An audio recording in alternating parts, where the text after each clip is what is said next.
시청자 여러분 안녕하십니까? BTV 주간 종합뉴스 시작합니다. 인천시는 원도심과 신도시를 촘촘히 연결하기 위해 제2차 인천 도시철도망 구축 계획을 마련했습니다. 인천지하철 3호선을 포함해 용현 서창선과 송도트램, 영종트램 등 모두 7개 노선이 포함됐는데요. 관계기 간 협의가 마무리되면서 국토부의 최종 승인이 얼마 남지 않았습니다. 이정윤 기자의 보도입니다. 내년부터 2035년까지 추진할 제2차 인천 도시철도망 구축 계획, 인천 순환 3호선과 용현 서창선, 송도트램, 부평 연안부두선, 인천 2호선 노년 연장, 영종트램, 가자 송도선 등 모두 7개 노선이 포함됐는데 총 123.96km에 달합니다. 원도심과 신도시, 그리고 연안과 공항권을 연결하는 게 핵심입니다. 이 중에서도 1순위 사업인 인천 순환 3호선은 큰 기대를 모으고 있습니다. 인천 도심을 원형으로 순환하는 노선인데 인천시는 우선 1단계 사업을 추진하겠다는 계획입니다. 바로 검단에서 청라, 그리고 동인천에서 송도, 이렇게가 3호선 1단계 구간을 먼저 시작을 합니다. 그래서 이렇게 되면은 서구의 그 교통망이 기본적으로는 혁신적인 변화를 가져오게 된다. 7개 노선이 포함된 제2차 인천 도시철도망 구축 계획은 국토부 승인을 앞두고 있습니다. 인천시는 전문 연구기관의 적정성 검토와 행정기관 협의가 모두 끝나 곧 최종 승인될 것으로 보고 있습니다. 제2차 인천 도시철도망 구축 계획이 당초는 금년도 12월에 발표될 예정이 있었는데 국토부하고 협의 과정에서 12월까지는 좀 무리가 있고 내년 연초나 1월 말이나 2월 초에 발표할 계획이라고 최근에 저희한테 알려온 바가 있습니다. 인천시는 국토부 승인을 받으면 곧바로 예비 타당성 조사 신청을 위한 후속 절차를 진행할 계획입니다. 특히 인천 3호선은 내년 상반기 예비 타당성 조사를 신청할 예정입니다. 또 용현 서창선과 송도트램 역시 내년 상반기 용역 착수를 목표로 사전 준비를 진행 중입니다. BTV 뉴스 이정윤입니다. 현재 인천에 지정된 경제 자유구역은 송도와 영종, 청라 3곳입니다. 인천경제청은 미래 첨단 산업 육성을 위해 강화 남단까지 경제 자유구역으로 지정하겠다는 계획인데요. 이를 위한 본격적인 절차를 시작했습니다. 이정은 기자의 보도입니다. 국내에서 처음 경제자유구역으로 지정된 인천, 송도와 영종, 청라 면적은 총 122.42제곱킬로미터입니다. 지난 2003년 지정된 이후 20년이 넘으면서 개발률은 90%를 넘었습니다. 투자 수요는 늘고 있지만 가용 용지가 부족한 상황. 이 때문에 인천경제청은 경제자유구역 확대를 추진하고 있습니다. 1단계 사업 대상지는 강화군 길상면과 화도면 일대 6.32제곱킬로미터, 2035년까지 사업비 3조 1천억 원을 들여 그린바이오와 스마트 농업 분야를 중점적으로 육성하겠다는 구상입니다. 인천경제청은 이 같은 개발 구상을 산업통상부에 보고하면서 추가 지정을 위한 절차를 본격적으로 시작했습니다. 지금까지는 강화남단이 우리가 어떤 정책적인 검토 대상, 자체 검토 대상이었다면은 어제부로 정부 차원의 논의 대상으로 좀 전환이 됐다. 강화 남단이 경제자유구역으로 지정받으려면 앞으로 여러 절차가 남아 있습니다. 관계부처 협의와 평가단 검토 등을 거쳐 정식 안건으로 상정돼야 합니다. 인천경제청은 내년 3월 중 최종 지정을 목표로 하고 있습니다. 강화 남단이 경제자유구역으로 지정되면 미래 첨단 산업 중심지로 또 세계적인 관광 중심지로 만들겠다는 계획입니다. 바이오 제품들은 항공 물류를 이용할 수밖에 없습니다. 그래서 사실 공항에서 강화 남단까지 가는 거리는 공항에서 송도 오는 것보다 짧습니다. 거리가. 그래서 공항 접근성이 상당히 좋다. 인구 소멸 지역이지만 각종 규제에 묶인 강화군. 경제 자유구역 타이틀을 얻고 새로운 성장 발판을 마련할 수 있을지 관심이 쏠리고 있습니다. BTV 뉴스 이정리입니다. 인천 청라와 영종도를 잇는 제3연육교 명칭을 두고 자치구 간 기싸움이 이어지고 있습니다. 중구는 최근 제3연육교 명칭을 인천국제공항대교로 해야 한다며 주민 서명운동에 돌입했습니다. 이재원 기자입니다. 인천 중구청 홈페이지입니다. 첫 화면에 서명운동 동참을 호소하는 안내 문구가 눈에 띕니다. 청라와 영종도를 잇는 제3연육교의 명칭을 인천국제공항대교로 하자는 겁니다. 온라인과 오프라인으로 참여가 가능합니다. 온라인은 QR코드로, 오프라인은 주민센터와 각 아파트 단지에 비치된 서명부를 통해 서명할 수 있습니다. 중구는 제3연육교의 명칭을 영종과 청라 지명 표기가 아닌 인천의 상징성과 대표성을 나타내는 이름으로 해야 된다는 입장입니다. 실제 중구 지명위원회에서는 위치적 정체성, 지역 간 형평성, 갈등 최소화 등을 이유로 인천국제공항대교로 정했습니다. 또 온라인상에서도 주민 의견을 듣고 오프라인상에도 들어서 중립 명칭이 그렇다면 어떤 명칭으로 가야 되나라고 이제 고민을 하다가 구 지명위원회를 열어서 인천국제공항대교라는 명칭으로 하자라는 그렇게 결정을 했고. 중구는 국토부 심의 제출 기한인 오는 26일까지 관련 서류와 서명부를 전달할 예정입니다.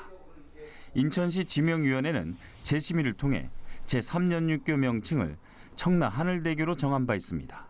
하지만 중구는 반발해왔습니다. 제3연육교는 총 연장 4.681km, 폭 30m, 왕복 6차로의 해상 교량으로 내년 1월 5일 정식 개통 예정입니다. BTV 뉴스 이재원입니다. 매번 폭설에 도로가 마비되던 검단 지역에 제설 전진 기지가 추가로 구축됩니다. LH가 무상으로 임대를 준 건데 검단 지역에는 폭설 시에 큰 도움이 될 것으로 보입니다. 보도에 구혜희 기자입니다. 지난 4일 인천 서구 고산터널 모습입니다. 폭설에 도로가 하얗게 변했습니다. 제설이 전혀 되지 않으면서 한때 통행이 통제되기까지 했습니다. 현재 검단 지역의 제설 전진 기지는 마전 전진 기지 한 곳뿐. 하지만 이마저도 제 역할을 하지 못하고 있습니다. 기존 검단 권역 제설 전진 기지에 와봤는데요. 이 제설 차량들도 물론 주차돼 있지만 용도를 알 수 없는 각종 건설 자재들도 이렇게 많이 쌓여 있어서 실제 전진 기지로서의 활용도가 매우 낮아 보입니다. 현재 서구에 있는 제설 전진 기지는 모두 4곳.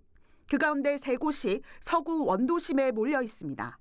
북청라 전진 기지에서도 검단 지역 지원이 가능하지만 이동 시간만 2시간이 소요됩니다. 하지만 앞으로는 이런 고충이 사라질 전망입니다. LH가 제설 전진 기지를 무상으로 임대하기로 결정했기 때문입니다. 공사가 진행되는 면적은 3,300제곱미터. 지금의 마전 전진 기지의 2배가 넘는 면적입니다. 제설이 안 돼서 눈이 한번 내릴 때마다 검단 전역에 다 교통체 정보돼가지고 사건 사고가 많았던 건 사실입니다. 1월부터는 차량이 배치돼서 실제 이제 운행이 시작될 겁니다. 그렇게 되면은 검단 전역에 이제 빠른 시간 내에 제설 차량이 닿게 될 거고요. 아마 올해부터는 그런 갈증이 좀 해소될 수 있을 거라고 생각합니다. LH는 공사가 완공되면 서구에 내년 12월까지 무상으로 임대하고 추가 연장 계약도 가능하게 할 방침입니다. BTV 뉴스 구혜입니다. 인천시가 글포천을 생태하천으로 복원해 시민들에게 처음 개방했습니다. 인천판 청계천으로 불리는 굴포천은 30년 만에 물길이 다시 열렸는데요. 시민들의 새로운 휴식 공간으로 기대를 모으고 있습니다. 이정현 기자입니다. 30년 만에 다시 모습을 드러낸 굴포천. 하천을 덮고 있던 콘크리트가 모두 사라지고 구조물 아래 있던 하천에는 물이 흐릅니다. 인천시가 서울의 청계천처럼 생태하천을 처음 복원한 겁니다. 투입된 예산은 845억 원, 공사 기간만 4년 6개월이 걸렸습니다. 콘크리트 구조물로 덮여있는 회색 공간에서 자연이 숨쉬고 삶이 즐거운 행복한 공간으로 재탄생된 사업입니다. 또 이 사업은 생태공원으로서 가치뿐만이 아니라 주변의 문화 자선하고 잘 어우러지는 그런 문화 관광 산업으로서도 의미를 갖습니다. 생태하천으로 복원된 구간은 부평구청 사거리부터 부평일동 행정복지센터까지 총 1.5km입니다. 부평구는 이곳에 시민들을 위한 편의시설은 물론 다양한 프로그램을 운영할 계획입니다. 이 굴포천 복원 사업을 통해서 이제 도심 속에서 이 자연을 바로 옆에서 보면서 또 거닐기도 하고 시각적으로도 그렇겠지만 이렇게 심신, 건강에도 되게 좋으실 것 같아요. 30년 만에 굴포천을 보게 된 시민들의 감회는 남다릅니다. 새로운 휴식 공간으로 또 지역 경제에도 큰 도움이 될 것으로 기대하고 있습니다. 아무래도 깨끗하고 볼거리도 많이 생기고 주민들도 좋아하고 옆에 있는 상가 계신 분들도 이런 걸로 있으면서 주민이 많이 나오면 장사도 잘 될 거라는 그런 기대감도 있을 것 같아서 좋습니다. 인천시는 앞으로 5대 하천을 복원해 시민들에게 옛 물길을 되돌려주겠다는 계획입니다. BTV 뉴스 이정입니다. 요즘 해외 직구 많이들 이용하시죠. 그런데 해외 직구 구매 대행을 하며 마땅히 내야 될 세금 수십억 원을 가로챈 업자들이 검거됐습니다. 이들이 소비자로부터 받고 가로챈 세금만 30억 원이 넘습니다. 고혜희 기자가 보도합니다. 국내 한 포털 사이트 카페입니다. 다양한 해외 유명 브랜드의 패션 상품을 구매 대행해주는 곳입니다. 그런데 이곳에서 영업을 하던 구매 대행업자 부부가 인천 본부세관에 관세법 위반 혐의로 붙잡혔습니다. 독일에 거주하면서 구매 대행업을 하는 이 40대 부부는 해외 구매 대행업을 하면서 소비자에게 먼저 받은 세금 수십억 원을 가로챈 것으로 드러났습니다. 업자들은 국내에서 소비자에게 관세와 부가가치세가 포함된 금액을 받고 상대적으로 저렴한 현지 아울렛에서 물품을 구입합니다. 여기서 특송업체에 배송 정보를 전달할 때 구매자가 지불한 금액보다 저가에 신고해 소비자가 이미 낸 세금을 가로챘습니다. 이들이 지난 2019년 9월부터 지난해 4월까지 소비자에게 가로챈 세금만 30억 원. 이들과 함께 검거된 또 다른 구매 대행업자는 지난 6년 동안 3천만 원의 세금을 가로챘습니다. 또 시가 9억 원 상당의 해외 명품 브랜드를 밀수입한 사실도 확인됐습니다. 특히 이들은 150달러 미만은 관세가 면제되는 목록 통관 제도를 악용했던 것으로 확인됐습니다. 물건 가격이 이제 150불이 넘음에도 불구하고 허위로 150불 미만으로 신고를 해서 면세를 받기 위해서 구매자들한테는 관세와 부가세를 미리 받았음에도 불구하고 납부하지 않기 위해서 허위로 가격 신고해서 반입한 사건입니다. 인천 본부세관은 앞으로 해외 직구 대행을 이용하는 소비자들이 많아질 것으로 보고 업자들의 밀수, 관세 포탈 행위를 엄중히 단속하겠다고 밝혔습니다. BTV 뉴스 구혜입니다.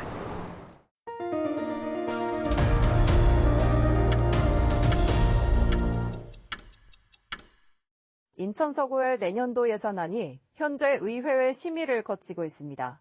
서구가 내년도 예산안에 소각장 신설을 위한 전략환경 영향평가 용역비를 포함시켰는데 예산결산특별위원회 문턱도 밟지 못하고 전액 삭감됐습니다. 검단 지역 출신 의원들이 반대하고 나선 겁니다.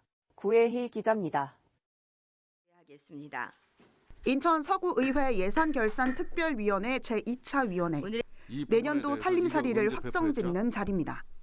그런데 한 주 전에 환경경제안전위원회에서 심의한 자원순환센터 관련 예산이 전액 삭감됐습니다.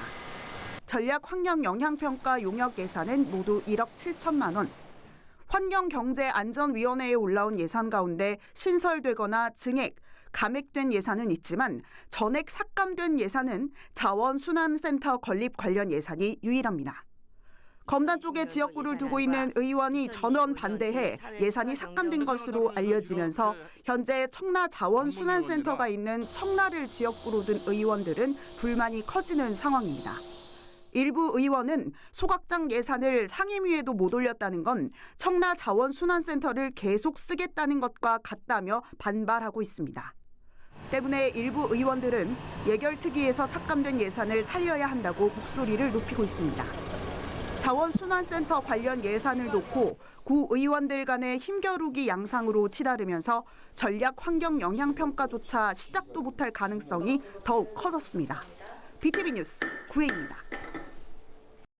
인천시가 내년 1월 전국에서 처음으로 외로움돌 봉국을 신설합니다. 고립이나 은돈, 1인 가구의 외로움 문제를 체계적으로 관리하고 지원하기 위해서인데요. 도움이 필요한 가구를 미리 발굴하고 일상생활을 회복할 수 있도록 돕는 민관협력제도 구성했습니다. 이정윤 기자입니다. 지난해 기준 인천에 살고 있는 1인 가구는 41만 2천 가구, 전체 가구의 32.5%에 달합니다. 하지만 해마다 1인 가구가 늘면서 외로움과 고립 문제도 커지고 있습니다. 지난해 인천에서만 260명이 고독사했고 935명이 스스로 목숨을 끊었습니다. 인천시는 이 같은 문제에 대응하기 위해 외로움 돌봄국을 신설하기로 했습니다. 외로움 돌봄국은 내년 1월 출범하는데 이에 앞서 외로움 대응단이 발족했습니다. 명예사회복지공무원과 생명지킴이, 종합사회복지관 등이 함께 은둔 고립가구를 찾아 좀 더 촘촘하게 지원할 수 있도록 민간 협력 체계를 만든 겁니다. 외로움제로 당신 곁에 인천이라는 비전하에 들여다보다, 연결해보다, 함께해보다라는 3대 추진 전략을 통해서 시민과 함께하는 외로움 돌봄 공동체를 조성하겠습니다. 외로움 돌봄국이 신설되는 건 전국에서 처음입니다. 인천시는 우선 대상자 발굴과 맞춤형 지원을 위한 외로움 대응센터를 구축합니다. 특히 심리적으로 힘들거나 대화가 필요한 시민을 위해 24시간 상담콜을 운영하고 조직 문화 경험과 일상 회복 기회도 제공할 예정입니다. 새로운 국체제하에서 오늘의 사회적 심각한 외로움 문제를 좀 더 체계적으로 다뤄나가게 되고 이를 통해서 우리 공동체를 복원함으로써 시민이 행복한 사회를 만들어가는 데 목적을 두고 있습니다. 개인의 문제가 아닌 사회적 과제로 떠오른 외로움. 인천시는 공공과 민간이 협력해 사회적 안전망을 구축하겠다는 계획입니다. BTV 뉴스 이정윤입니다. 인천시가 매년 버스준 공영제에 투입하는 재원이 3천억 원을 넘어설 것이란 전망이 나오고 있습니다. 늘어나는 재정 부담 속에 시는 전면적인 제도 손질에 나섰습니다. 운영 효율성과 공공성을 강화하겠다는 취지입니다. 어떤 내용인지 NIB 노유리 기자가 전해드립니다. 인천시에서 운행 중인 시내 광역버스는 모두 2,300여 대. 버스 준공영제에 들어가는 비용엔 연간 2,500억 원이 투입됩니다. 이대로라면 3천억 원을 넘어설 수 있다는 전망이 나오는 가운데 인천시가 시내버스 준공영제에 대한 전면적인 제도 손질에 나섰습니다. 시는 재정 효율성과 공공성, 노선, 서비스 등 4대 분야 혁신을 통해 지속 가능한 교통복지 강화를 골자로 한 방안을 내놨습니다.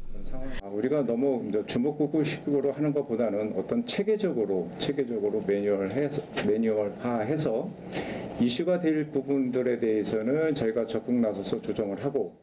시는 2033년까지 친환경 버스로의 100% 전환을 목표로 연료비 절감 등을 통한 200억 원대의 절감 효과를 기대하고 있습니다. 이를 통해 재정 운영의 효율성을 높이겠다는 방침입니다. 현재 준공영제에 참여 중인 사모펀드에 대해서도 경영평가를 강화하는 한편 공공성 훼손 시 이를 제재할 수 있는 장치를 마련한다는 계획입니다. 또 원활한 운영을 위한 국비 지원을 정부에 공식 요청하기로 했습니다. 준공영제가 매년 기하급수적으로 지금 재정이 늘어나고 있습니다. 그래서 이것도 중앙에서 관심을 가질 때가 됐다. 그래서 저희가 국비 지원책도 적극적으로 추진하려고 하는. 시민들이 체감하는 버스 이용 환경도 달라집니다. 인천시는 교통카드 빅데이터를 활용해 비효율적인 노선을 정비하고 혼잡 지역엔 증차를 추진합니다. 이를 통해 현재 평균 22분이 넘는 배차 간격을 2027년까지 19분 이내로 줄인다는 계획입니다. 또 내년부터 자율주행 버스 시범 운행에 나서는 등 미래 교통체계 전환도 단계적으로 추진합니다. 시는 이러한 혁신을 통해 버스 이용객 수를 2030년까지 연간 15% 이상 늘린다는 방침입니다. NIB 뉴스 노율입니다. 한국GM이 인천 부평공장 일부 시설과 전국의 직영서비스센터 매각을 추진해 논란이 일었죠. 이에 한국GM은 4,400억 원 규모의 투자 계획을 밝혔는데요. 그동안의 철도사를 불식시키고 한국을 글로벌 생산 거점으로 유지하겠다는 의지를 보인 자리였는데 지역사회와 노조는 여전히 경계하는 모습입니다. LG헬로비전 이관성 기자가 보도합니다. GM은 한국 사업장의 내년 사업 방향을 공유하는 자리에서 한국 사업장이 글로벌 생산 핵심 거점이라고 밝혔습니다. 한국 사업장은 흑자 전환에 성공해 2024년 1.6조 원의 이익을 만들었고 미국에 이어 두 번째로 큰 완성차 생산 시설이라며 글로벌 수요 대응을 위해 투자를 지속하겠다고 덧붙였습니다. GM은 이날 한국 생산 제품 업그레이드에 4,400억 원을 투자하겠다고 발표했습니다. 이는 2028년 이후에도 생산을 지속할 수 있는 기반을 강화하는 것으로 최근 잇따른 철수설을 불식시키려한 모습을 보였습니다. GM은 내년에 내수 시장에 중형 SUV 모델을 포함한 4개 이상의 신차를 한국에 순차적으로 출시하기로 했습니다. 내수 시장에 GM 브랜드를 확장할 계획입니다. GM의 이번 투자 계획 발표로 2028년 철수 우려는 사라졌습니다. 하지만 지역사회와 노조는 구조조정과 외주화에 입장 변화가 없다며 여전히 경계를 늦추지 않고 있습니다. 한국GM 노조는 신차 생산 없는 한국 사업장 투자는 수입차 판매 전환에 불과하다며 GM의 내수 시장 확대 계획을 깎아내렸습니다. 또 현재 생산하고 있는 트레일블레이저와 트랙스 차량에 대한 후속차와 전기차를 포함한 미래차 계획이 없어 한국 사업장의 미래는 여전히 불투명하다고 지적했습니다. 일단은 국내에서 철수하지 않는다 하더라도 생산 물량을 축소한다거나 생산 모델을 축소한다거나 아니면 보다 적극적인 마케팅 전략을 펴지 않고 영업소를 축소한다거나 한다면 이게 서서히 당장은 아니더라도 장기적인 플랜에서 국내에 대한 비중을 점차 줄이는 거거든요. 투명성이 확실히 담보가 돼야지만 노조에서도 인정을 하는데 이 투명성이 좀 왔다 갔다 하다 보면은 결과적으로는 신뢰가 떨어지기 때문에 그런 문제들이 생기는 거죠. 내년 2월 직영정비소 운영 중단으로 한국GM 노사 간 갈등의 골은 더 깊게 파인 상황입니다. 지난 2018년 산업은행이 공적자금 8,100억 원을 투입하며 약속한 10년 운영 협약이 곧 끝나 철수할 수 있다는 우려는 일단 사그라들었습니다. 헬로티비 뉴스 이관서입니다. BTV 뉴스는 뉴스 홈페이지에서도 바로 시청하실 수 있습니다. 시청자 여러분의 많은 관심 바랍니다. 이상으로 BTV 주간 종합 뉴스를 마칩니다. 시청해주신 여러분 고맙습니다.